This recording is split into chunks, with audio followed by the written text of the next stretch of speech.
Hey guys, Mark here at the Wildlife Center at Refreshing Mountain. Today we're talking about one of my favorite lizards in our collection, our Gila monster. Gila monsters are one of the few true venomous lizards in the world. I say true venomous lizards because scientists have now discovered that there's lots of lizards that possess some sort of toxicity and venom glands and all of that, but there's only a few that we know for sure really deliver a pretty serious bite at this point, and those are the Gila monster, the beaded lizard, which is the cousin of the Gila monster. They're native down into Mexico and northern Guatemala. And then there's also the Komodo dragon. Komodo dragons used to be thought to have toxicity and bacteria in their saliva. Well, that's no longer really the case. Scientists have found they're set up very similar to Gila monsters with their venom glands on their lower jaw, and they chew those toxins into their prey item, which cause serious damage to the blood, and then later on could lead to the death of that animal.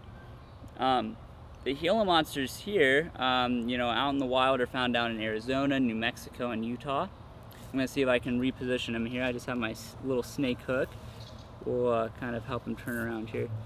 So, Gila monsters, even though they are venomous, are actually fairly easy to work with plenty of experience, because they can go very quickly from side to side and whip around to their tail end, but they cannot go very quickly, strike downward very quickly. So we can pretty safely move around with them here. They get bigger than this. This one's about 2 years old. They get a little bit larger than this guy. Out in the wild, they'll eat, small mammals. They'll eat eggs from small birds and also other reptiles as well. And it's great having them out here and soaking up the sun and kind of enjoying that.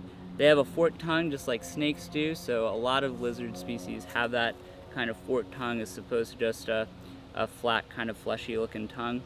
So they use that to sense what's going on around them.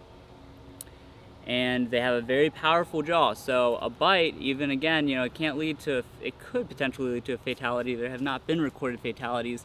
The bite itself is incredibly painful, and they oftentimes are known to not let go and to hold on for a while as they're kind of chewing in those toxins. So something that you'd have to be incredibly careful with, and such an easy animal to avoid if you're ever hiking out in the deserts of the Southwest. Even easier than a rattlesnake, because if you see one, which you're probably not going to because they are usually hiding in the daytime under rock crevices and stuff, if you were to see one, it's very easy to walk around it and just leave them alone. Even easier than if you would see a rattlesnake out in the wild.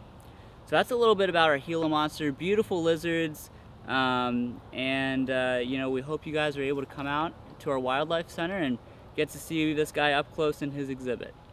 Thanks, and have a great week.